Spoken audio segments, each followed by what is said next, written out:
Sushant suicide case की जांच कर रही बिहार पुलिस अब दिशा सालियान की मौत की जानकारी जुटा रही है। इसलिए आज बिहार पुलिस उस घटना स्थल का दौरा करेगी जहां दिशा की मौत हुई थी। आपको बता दें कि सुशांत की एक्स मैनेजर दिशा सालियान ने भी इमारत से नीचे कूदकर आत्महत्या कर ली थी। अब बिहार पुलिस दिशा की मौत के बारे में जानकारी इकट्ठा कर रही है। बताया जा रहा है कि बिहार पुलिस एफआईआर की कॉपी और पोस्टमार्टम रिपोर्ट भी खंगाल सकती है। पुलिस जानना चाहती है कि सुशांत का दिशा सुसाइड केस से कोई कनेक्शन तो नहीं है। खबर है कि पटना पुलिस की टीम दिशा के मंगेतर से भी मिलने वाली है। तो दिशा सालियान, आपको याद होगा कि सुशांत राजपूत की जब सुसाइड की खबर सामने आई थी तो उसी वक्त सब लोगों को यह भी पता चला था कि लगभग एक हफ्ते पहले उनकी एक्स मैनेजर दिशा सालियान ने भी सुसाइड किया था। उस वक्त इस बात को नकार दिया गया था कि दोनों केसेस में कोई भी कनेक्शन है, क्योंकि अब वो उनकी मैनेजर थी भी नहीं, वो उनकी एक्स मैनेजर थी। लेकिन बिहार पुलिस को लगता है कि हो सकता है कि दोनों ही सुसाइड केसेस में कोई ना कोई कनेक्शन हो और इसीलिए दिशा सालियान सुसाइड केस को भी खंगालने की कोशिश अब बिहार पुलिस कर रही है। बिहार पुलिस की एक पूरी टीम इस वक्त मुंबई में ही मौजूद है और हर पहलू की जांच करने की कोशिश वो कर रही है।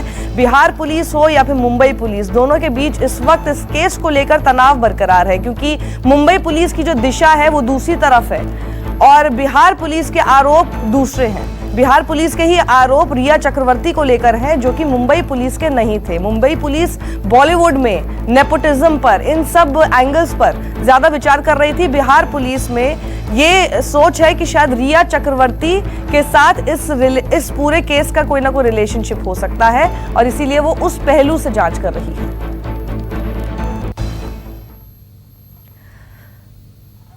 और सुशांत केस में ईडी ने भी अपनी जांच शुरू कर दी है। ईडी ने मनी लॉन्ड्रिंग का ये केस रिया और उनके भाई शौविक के खिलाफ दर्ज किया है। शौविक सुशांत की कंपनी में डायरेक्टर थे।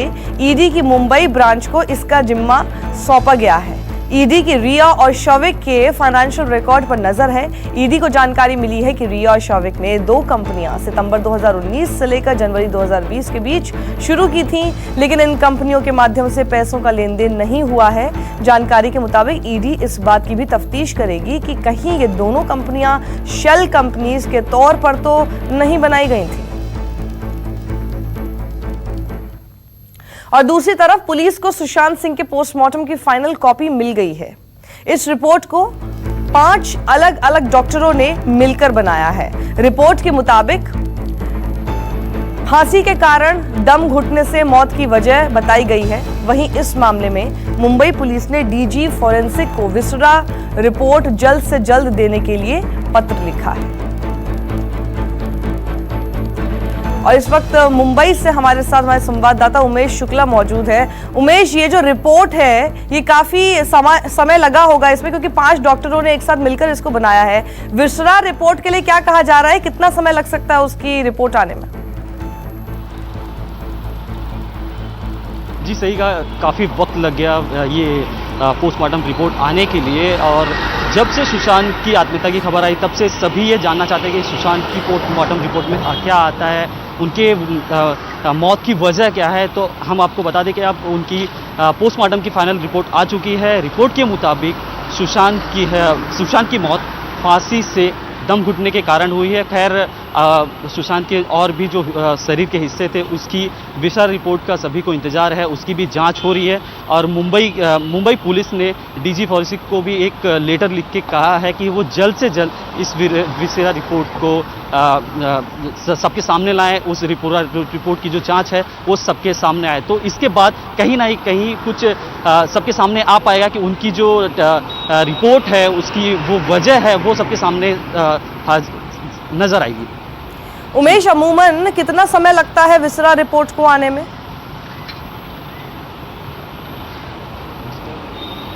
जी, उम्मीद की जा रही है कि आने वाले दिनों में अगले 3-4 दिनों में कि विसरा रिपोर्ट सबके सामने होगी। खैर उम्मीद यही की जा रही, जिस तरह मुंबई पुलिस ने उन्हें डीजी फॉरेंसिक को एक लेटर लिखा है, इसके बाद इस जांच पर और भी जोर दिया जाएगा और जल्द से जल्द विसरा रिपोर्ट के आने की उम्मीद की जा रही है।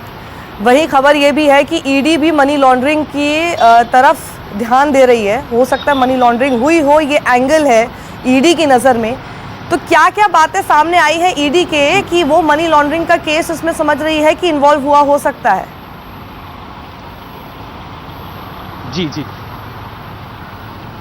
जी, सबसे पहले सुशांत के केस में पहले मुंबई पुलिस ने छानबीन की, फिर बिहार पुलिस ने, और जब से पैसों के लेन देन का मामला सामने आया है उसके बाद ईडी भी इसकी जांच में लग चुकी है। खैर ईडी सुशांत के गर्लफ्रेंड रिया और उनके भाई शोभिक के ट्रांजैक्शन, पैसे को लेकर उनकी जांच करेगी। उनके खिलाफ मनी लॉन्ड्रिंग का जो केस दर्ज किया गया है उसके तौर पे सुशांत के साथ रिया और शोभिक सितंबर से लेकर 2020 जनवरी तक करीब 2 कंपनियां चालू की गई थी, दोनों के डायरेक्टर थे। तो दोनों कंपनियों को लेकर कोई भी अब तक लेन देन नहीं हुआ है। ये एक काफ़ी आश्चर्यजनक बात है, क्योंकि कोई कंपनी जब स्टार्ट की जाती है तो उसके काफ़ी लेन देन होते हैं, उसके कुछ ट्रांजेक्शन होते हैं, लेकिन अब तक कोई ट्रांजेक्शन नहीं हुआ है। तो ईडी भी यही उम्मीद लगा रही है, ईडी को इस बात का शक है, इस बात की जांच करेगी कहीं ये कंपनियां सिर्फ सेल कंपनियों के तौर पे तो नहीं बनाई गई थी। जी बिल्कुल उमेश, नजर बना रखें आप। फिलहाल शुक्रिया हमारे साथ जुड़ने के लिए। और पंजाब में जहरीली शराब से हाहाकार मचा हुआ है। पिछले 3 दिन में जहरीली शराब पीने से 86 लोगों की मौत हो चुकी है। अकेले तरन तारन में ही 63 लोगों की जान चली गई, जबकि अमृतसर में 12 और गुरदासपुर के बटाला में 11 लोगों की मौत जहरीली शराब पीने से हो चुकी है।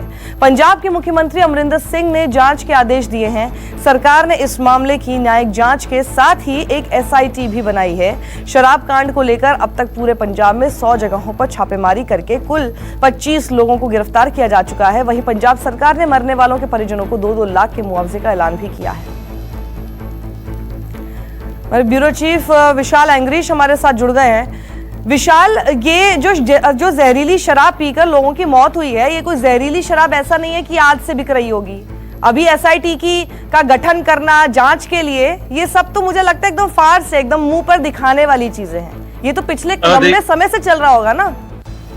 देखिए साक्षी, आपने सही कहा कि ये लंबे समय से ही चल रहा है पंजाब में। और इससे पहले ये इंसिडेंट से पहले पंजाब में जो नकली शराब की फैक्ट्रियां पकड़ी जाती हैं, वो भी मॉडर्न तरीके के साथ लगी हुई, चाहे वो खन्ना में हो, राजपुरा में हो। और इसी तरह ये गोरखधंधा काफी लंबे समय से पुलिस के नाक के नीचे चल रहा था, एक्साइज डिपार्टमेंट के नाक के नीचे चल रहा था। और यही कारण है कि कल 7 जो एक्साइज डिपार्टमेंट के अधिकारी थे उनको सस्पेंड कर दिया गया है। पंजाब पुलिस के कई कर्मचारियों को सस्पेंड कर दिया गया है।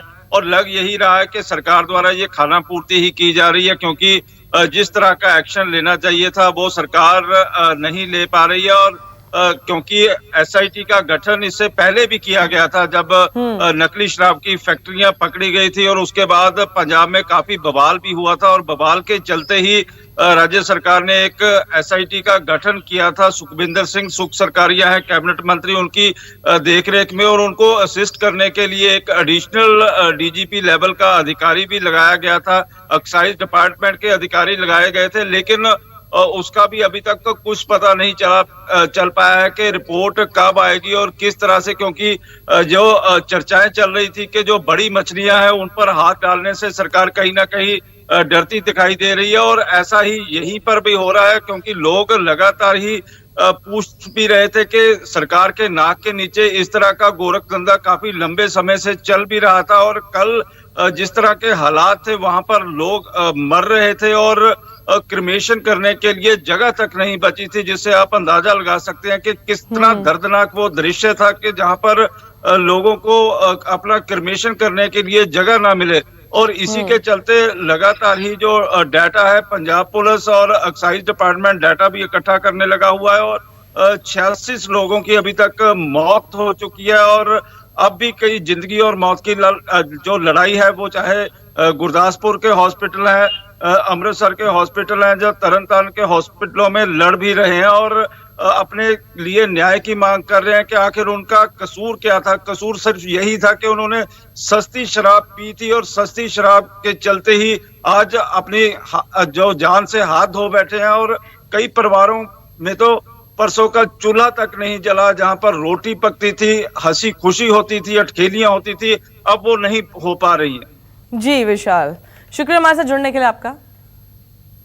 5 अगस्त को होने वाली भूमि पूजन के लिए अयोध्या में तैयारियां जोर शोर से चल रही हैं। इस ऐतिहासिक कार्यक्रम के लिए रामलला की नगरी को दुल्हन की तरह सजाया जा रहा है। भूमि पूजन की तैयारियों का जायजा लेने के लिए आज खुद यूपी के मुख्यमंत्री योगी आदित्यनाथ भी अयोध्या पहुंच रहे हैं। आपको बता दें कि भूमि पूजन में प्रधानमंत्री नरेंद्र मोदी के साथ ही 200 प्रमुख हस्तियां भी शामिल होंगी। इस कार्यक्रम पर पूरे देश की निगाहें टिकी हुई हैं। 4 और 5 अगस्त को अयोध्या में दीपोत्सव जैसा माहौल होगा। मानस श्रीवास्तव हमारे साथ जुड़ गए हैं। मानस, ये 200 बड़ी हस्तियों में से कौन से बड़े नाम हैं? जो नाम कहे हुए थे इसमें लाल कृष्ण आडवाणी से लेकर मुरली मनोहर जोशी और कल्याण सिंह जैसे तमाम कद्दावर नेता थे, लेकिन फिलहाल ये तय किया गया है कि लाल कृष्ण आडवाणी और मुरली मनोहर जोशी दोनों ही बड़े और जो बुजुर्ग नेता है ये वीडियो कॉन्फ्रेंसिंग के जरिए जुड़ेंगे। कल्याण सिंह समेत तमाम जो बड़ी हस्तियां हैं वहां पर वो मौजूद रहेंगी और इसके अलावा 50 प्रमुख साधु संत अयोध्या के और अयोध्या के बाहर के जो पूजा पाठ करवाएंगे उनको शामिल किया गया है। कुछ उद्योगपति भी शामिल हो सकते हैं।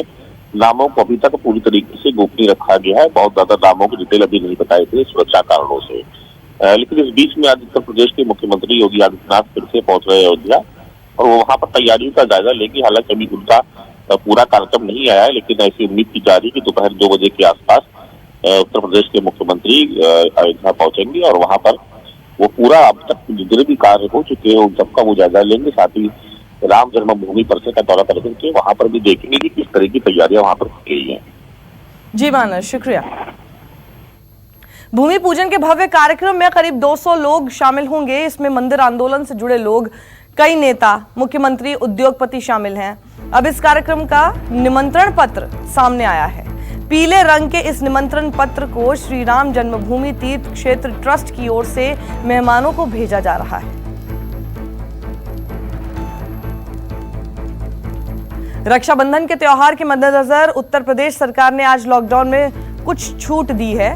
आज यूपी सरकार ने राखी और मिठाई की दुकानें खोलने के लिए अनुमति दे दी है। दरअसल हर हफ्ते शनिवार और रविवार को यूपी में लॉकडाउन रहता है, लेकिन आज इसमें छूट रहेगी। हालांकि यूपी सरकार ने साफ किया है कि रक्षाबंधन के मौके पर भी कोरोना प्रोटोकॉल का पालन किया जाएगा और किसी भी प्रकार का सार्वजनिक आयोजन नहीं किया जाएगा। पर्व के सभी अनुष्ठान घर पर ही रहकर किए जाएं। पुलिस को निर्देश दिए गए हैं कि रक्षाबंधन के मौके पर सख्त पेट्रोलिंग करके सुरक्षा और कानून व्यवस्था को चाक चौबंद रखा जाए। राज्यसभा सांसद और एक समय बॉलीवुड इंडस्ट्री में अच्छी खासी पहचान रखने वाले अमर सिंह का निधन हो गया। 64 साल के अमर सिंह सिंगापुर में अपना इलाज करवा रहे थे। अमर सिंह की मौत के बाद एक जमाने में उनके करीबी रहे बिग बी अमिताभ बच्चन ने भी अपने ब्लॉग लिखकर उन्हें श्रद्धांजलि दी है। अमिताभ बच्चन ने अपने ब्लॉग पर अमर सिंह के बारे में लिखा, शोकग्रस्त मस्तिष्क झुका, प्रार्थनाएं केवल रहीं, निकट प्राण संबंध निकट, वो आत्मा नहीं रही। इसके अलावा अमिताभ ने सोशल मीडिया पर अपनी एक तस्वीर शेयर की जिसमें उन्होंने सिर झुकाए हुए। माना जा रहा है कि इस तस्वीर के माध्यम से भी अमिताभ ने अमर की मौत पर दुख जताया है। आपको बता दें कि कोरोना संक्रमित होने के बाद अमिताभ भी इस समय मुंबई के नानावटी अस्पताल में भर्ती हैं। बिहार की राजधानी पटना में एक बीजेपी नेता की गोली मारकर हत्या कर दी गई। मामला दानापुर का है, जहां बीती रात मोटरसाइकिल सवार 2 अपराधियों ने बीजेपी नेता और पैक्स अध्यक्ष कविंद्र यादव को गोली मारकर उनकी हत्या कर दी।